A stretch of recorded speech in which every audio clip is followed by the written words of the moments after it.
And action, everybody! Independence will mean war from one end of the colonies to the other. I have no illusions about that. What our desire at HBO was always to do was to bring David's work to life in a way that was going to constantly surprise people. You want the audience to experience this moment of discovery of our own history. I'm here, Preston! You will suffer for this! I don't think any film that's been done about this all-important part of our story has ever been done with such authenticity. The first time I came across the fact that John Adams defended the Boston Massacre soldiers and got them acquitted was in David McCullough's book, John Adams. The people are crying. Kill them! Kill them! Knock them down! If I had known that at any time I was a student of American history, the back of my little head would have blown off. I don't think anyone who sees this film will think of the American Revolution and the founders in the same way again. And it isn't just that they will have a better understanding of it, they will feel it.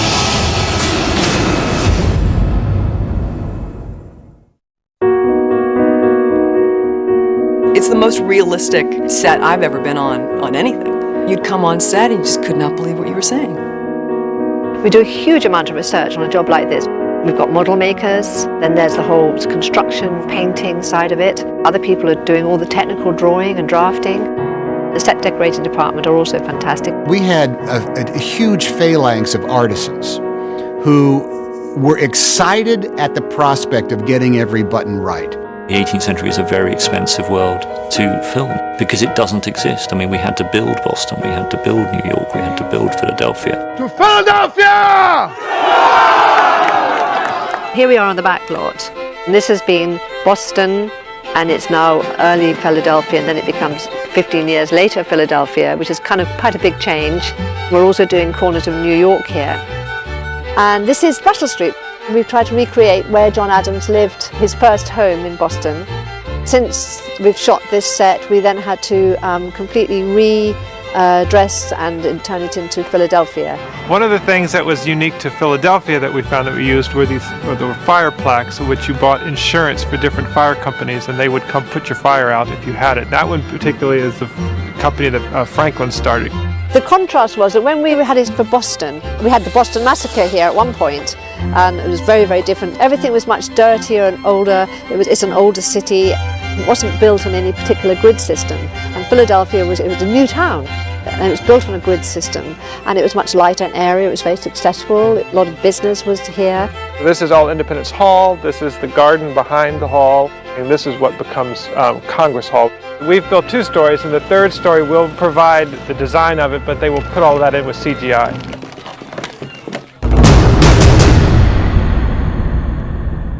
Historical research played an incredibly important part in preparing the effects for John Adams.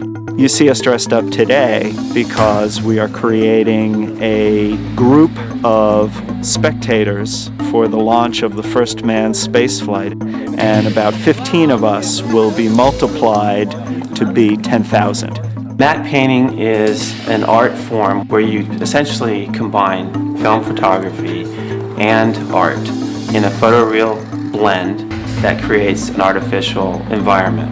We build partial sets and then we extend those or create entire environments that are completely digital. Our speciality is to provide the big background that is impossible to build as a set. We have about 150 people in all working in 3 different visual effects houses. We also have another 40 or 50 working on fixes, things that came up during the production that we didn't anticipate. Anywhere that will have either actors violating the place that the background will occupy, we put green screen, and that's so that we can get a very clean separation and put something behind it. Here we have Paul Giamatti and a couple of other extras walking up the staircase, and the final composite, as you see here, is made up of a number of stills that I shot when I went to Hampton Court, and obviously this lines up perfectly and they walk up the stairs as if they were there. What you see here is a shot on set, handheld camera with green screens behind, and it's very, very difficult to put anything in there because anything you put in there needs to be moving exactly with that camera. In the final version, you will see that Boston has appeared. Buildings on the right side, the rope walk on the left side, the wharf on the left side, the birds flying, the ships moving, people in the far background, rowboats on the side, ships in the harbor. All these things are put in by us. Another challenge comes up with all of these 3D ships in the background.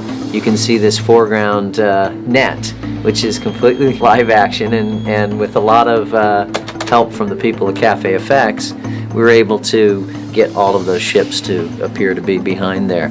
It was quite a challenge, and I think they did a beautiful job. Sometimes visual effects are not planned. For instance, this shot came to us. It was just going to be adding snow to these trees that are pretty sparse. And then somebody said, well, hey, can we put Boston back there? And he sort of, well, I suppose you can. So it ended up being a night shot, and we've added CG snow and created a mood basically out of something that wasn't meant at all to be a visual effect. I'm currently working on a shot that is George Washington walking onto a balcony greeting the crowd. It takes a lot of thinking into that kind of shot, so we work on it for several weeks. I'm starting out with a plate that is just a green screen shoot like this, and we have to put in a crowd and the buildings behind this plate. The buildings are all not real, they're all done by a matte painter. When you see these shots and the manner in which we photograph them with a handheld camera, I defy anyone to look and say, oh, well, that's clearly an effect shot. God bless George Washington, President of the United States!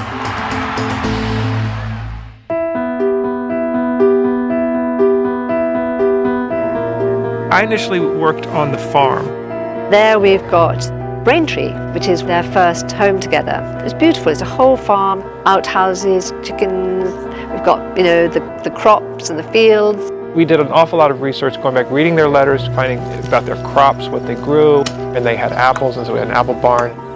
The barn doesn't have hinges. It's all done with a peg system. And I think the work that Gemma Jackson and David Crank have done architecturally, again, in every detail, the pig pens, the chicken coops, the way the gardens are framed in with woven twigs, every detail is exactly right.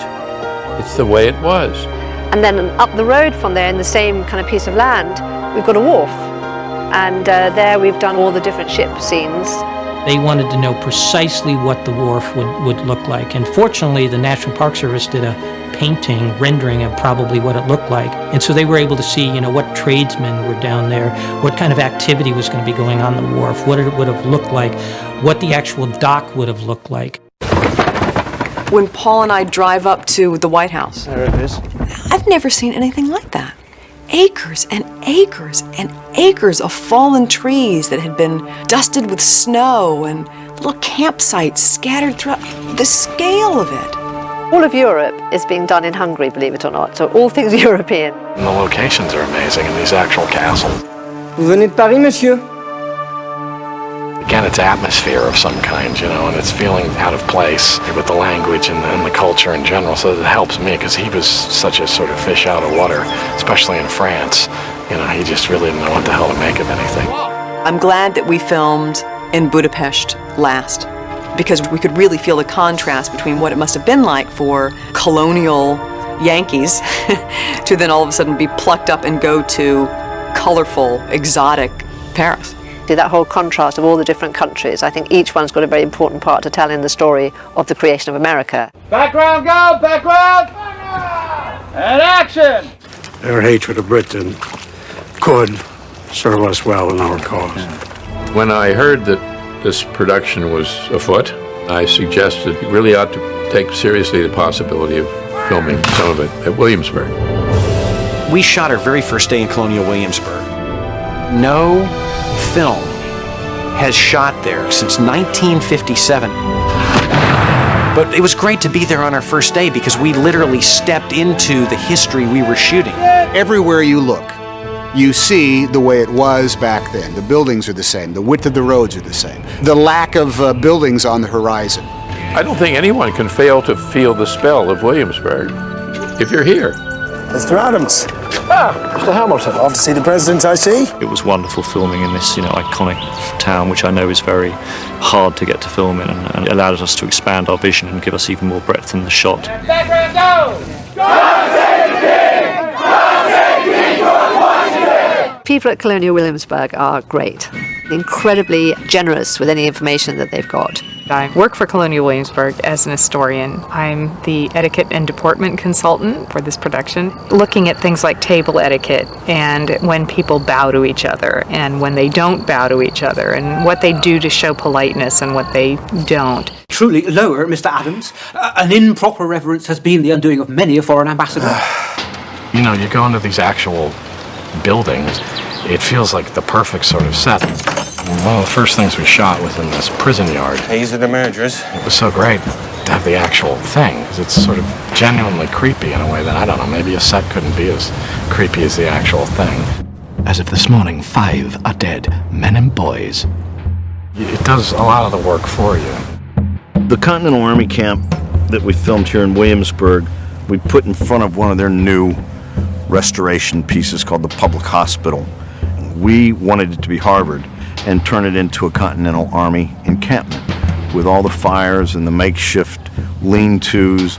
We want everything kind of dirty and fire smoke and candle smoke, and I think we've really gone for that in our sets. It wasn't a pleasant place, Washington's camp, in that period. It was riddled with disease.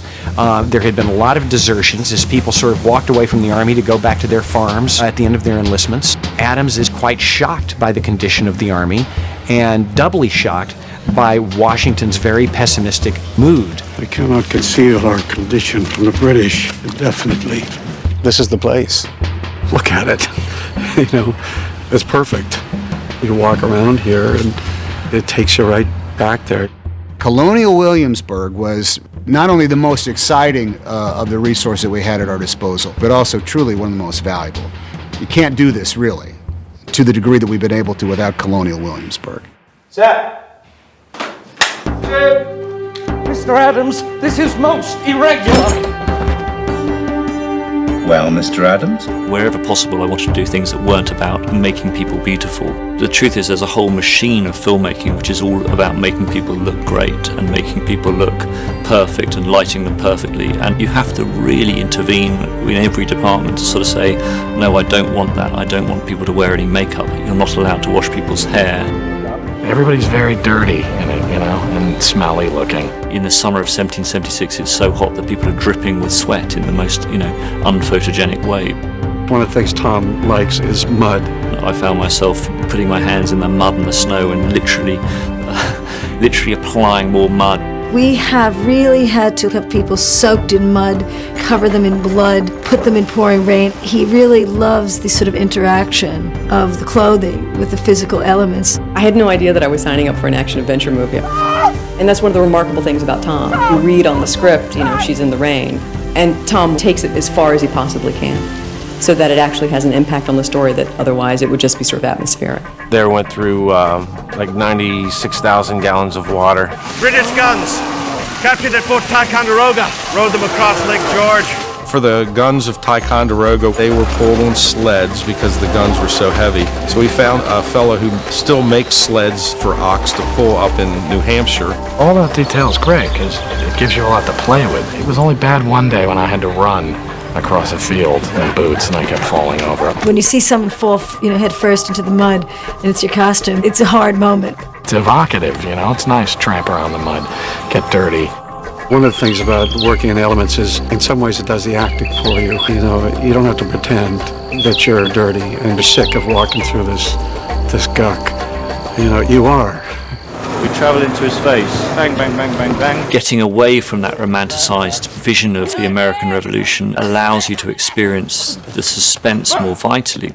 Because the reason to romanticize it is if you know the outcome, is to say these were the great times, these are the great men. I wanted to be in a world where I didn't know who the great men were. I propose as Commander-in-Chief our most honorable and esteemed delegate, Colonel George Washington. When I went up to meet George Washington, my heart almost stopped. He looks exactly like we know George Washington looked. Very happy to meet you. Very happy to meet you. You look absolutely perfect. Perfect. They've done their job. One of the things that happens when people, first see me as Washington is it's startling. It's the hair, the wardrobe. And I don't take credit for this. Beginning with the Project John Adams, you really begin with David McCullough's book. Donna is a madwoman for detail. She always wants to know when a scene is taking place, what era are we in, and she's constantly aware of the change in fashion. John Adams lived to be about 91, so I have a bunch of different looks. When I saw him made up as the old John Adams, that costume, that makeup for the first time, it was like a time warp. There I was. The way that I really began was looking at paintings. There's no video, television, anything. It's essentially through the paintings and through the very few real garments that exist. I think the costumes are extraordinary. There's so much work going into getting the historical details as right as they can be. And I absolutely love Jefferson. Of all the characters, it's the one that had the vastest material for you as an artist. What I really love is the fact that there's a certain fragility that men allow themselves to have at that point. You must give me the name of your tailor. You'll be quite the toast of the beau monde. It's a moment where men were willing to wear, silk stockings of various colors and all of these silk jackets and wigs and still felt like men. And they had shaved hands underneath those wigs that they wore, which has been a great thing to be able to do, because you never see that in these movies where these guys take their hair off when they come home. It's hilarious. One of my big philosophies in building the clothing was that it's light. It's always very light. It's always just a very thin layer. And that's a little bit radical because not that many people build 18th century. I think it's a sort of colonial heavy clothing. And in fact, it was, exactly the opposite. It's one of the most delicate, it's one of the lightest periods. The costumes run all the different periods of time. So there's the real sort of typical colonial outfit, then there's the stuff that I get to wear when I go to France and England, and then there's the later period. I love the later period stuff. The line is so beautiful. Abigail Adams is a very tricky character. We know she had to have been attractive and charismatic in some way, but it couldn't be overly vain. I see I make an awkward sight. My dear, you are like to dazzle them all. She is the, true feminist. Send a woman to the Congress. She might knock some sense into them. You're harsh, madam. I am cold. It's so important that we understand John and Abigail Adams because they are a great story.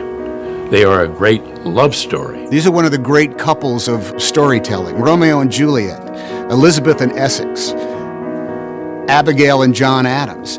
You do not need to quote great men to show you are one. Completely equal, completely honest with each other. They had an unusually close marriage, and it's been documented, of course, through their letters, which are now famous. The full collection of the Adams Family Papers, it's on microfilm. If that microfilm were stretched out, it would be more than 5 miles long. My correspondence with my husband is more important than I can say.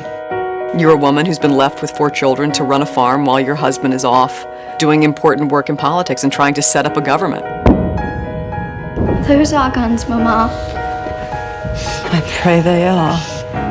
It was a dangerous time, and it was a vulnerable time. John and Abigail spend their first 14 years of marriage mostly apart.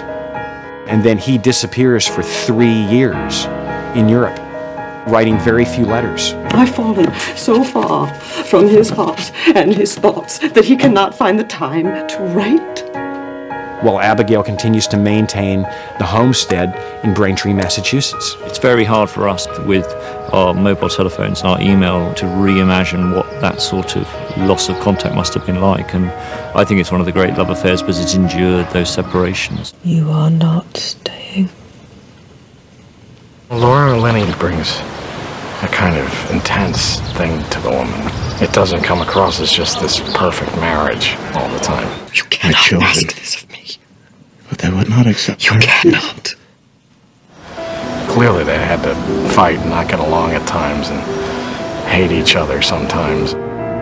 When Abigail wasn't around, John sometimes made really terrible decisions. I need my best. You need to mind your tongue. She had better sense about politics. I think she was a better judge of people than he was. She was very much his ballast, as he referred to her often. And of course, his letters very famously were always addressed, "My dearest friend." Action carriage! My dearest friend, the peace treaty is done. But the Congress have instructed me to remain in Paris. I cannot justify going home. But what should I do for want of my Abigail? I could have written a whole book about Abigail in Paris, because she arrives there having never been anywhere. Probably the most she'd ever been was 60 miles from home. She arrives in Paris, she's astounded, she's in some ways revolted by manners, mores, dirt, the conspicuous presence of prostitutes. And it's all in conflict with her notions of decorum and proper civilized community behavior. And then she goes to the opera. And she started being part of the social element that her husband was committed to participate in. And she was in her element. Jefferson was utterly charmed by her. Your wisdom and your passion for your country is said to inform your husband's every decision. You do me more credit than I deserve, sir. John Adams would never have been what he was without Abigail. All that I have, all that I am, and all that I hope in this life, I am now ready to stake upon it. David McCullough brought forward this ocean of experience in which geography and time and politics and really passions played all equal a role in the forming of the United States of America. While I live, let me have a country, a free country. John Adams viewed it as being an abomination against God to own slaves. So his work on his farm was always done by hired hands and by himself. Many people think of John Adams as a rich Boston blue blood. He wasn't any of those things. He was a farmer's son. He lived out in the country. The British marching unconquered! The British marching unconquered! He, like so many driven people, pursued what he believed to be his duty. And that was a very important factor in who these guys were. First sign of trouble, you fly to the woods! There was a role to play, and he always answered the call, sometimes to the detriment of his wife and family. You said you'd stay this time. I go because I love you. Among all of the founding generation, he is in many ways the most flawed. Well, I trust that you will press His Majesty for a greater commitment on our behalf. He's less iconic than those other guys are, Jefferson and Franklin and Washington, and everything just came right out of his mouth. America needs more ships. French ships, monsieur. His honesty was in some ways his weakness in the world of politics. He didn't know how not to speak his mind. It is one thing to turn the other cheek, but to lie down on the ground like a snake and crawl toward the seat of power in abject surrender, well, that is quite another thing. Adams was brilliant and gifted, but he was stubborn, he was irascible, he was single-minded to the point of self-destruction, he was quick to take grudges, and he held them for a very, very long time. He really was a very human guy, really mixed up and conflicted about everything. To the revolution. Whose? They're one and the same, John! He saw both sides of things way too clearly. It drove him crazy. Those founders were not perfect people. They were not gods. Mere president will not do. They were human beings. Does the Vice President have a title in mind? His Excellency, the Supreme Commander-in-Chief. No! But we mustn't just see them as human beings because they were imperfect. They are also human beings because they could achieve great things. They could have dreams of what they hoped to achieve. Mankind floats upon a limitless plane of air. There's a certain idealism that was involved in the attempt to create a new society, not just to cut away from the king, but an attempt to create a completely new way of living. Not only a declaration of our independence, but of the rights of all men. Jefferson essentially believed that men could live together in friendship, that man was essentially a sociable being, and that similarly nations could live together as friends. Jefferson was 33 when he wrote the Declaration of Independence. Adams was all of 40. Washington was 43, 44 when he took command of the Continental Army. Had never commanded an army in the field before in his life. You both want to honor these people and let them be human at the same time. The script doesn't, for one thing. I mean, some of the things they choose to show about Washington, his own doubts, his own conflicts that are going on. They say, I have sold this country to England. They're all new to it. They're all winging it. They're improvising. There were no professional revolutionaries among them. America was incredibly lucky. At this specific time, we had this group of people. Have you stolen the gentleman from Massachusetts? Something quite remarkable. Are they not ashamed on their country? Are they not a disgrace to all civilized beings? And had they not been alive, you would have had a very different history. Very glad to have you gentlemen with us. Very glad indeed. Rolling. And action. When, in the course of human events, it becomes necessary for one people. The details of this film are extraordinary.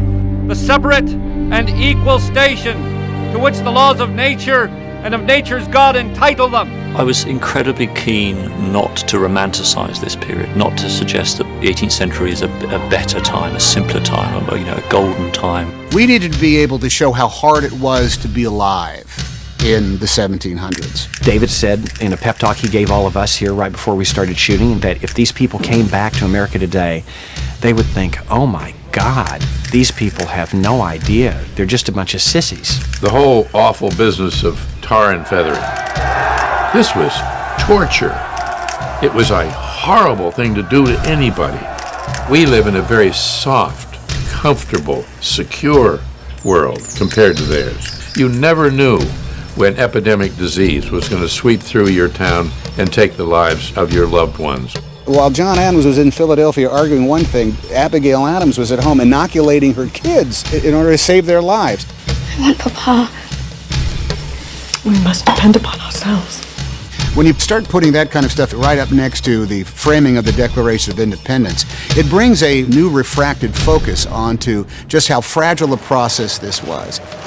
I hope we've achieved a very vivid way of telling that story that's going to take people into those difficult, challenging times and in a way that's great storytelling, but also really brings the history alive. We'd seen pastiche versions of it. We'd seen small versions of it. We'd seen glorified versions of it. But never a version of America becoming its own nation told through the eyes of someone who was living in the dangers and the proclivities of the actual day. I, John Adams, make you the following solemn promises. I hope that this story will remind us to what degree we owe blessings to those brave, determined, idealistic human beings who were there at the creation. To lay myself under the most solemn obligations to uphold the Constitution of the United States to the utmost of my power.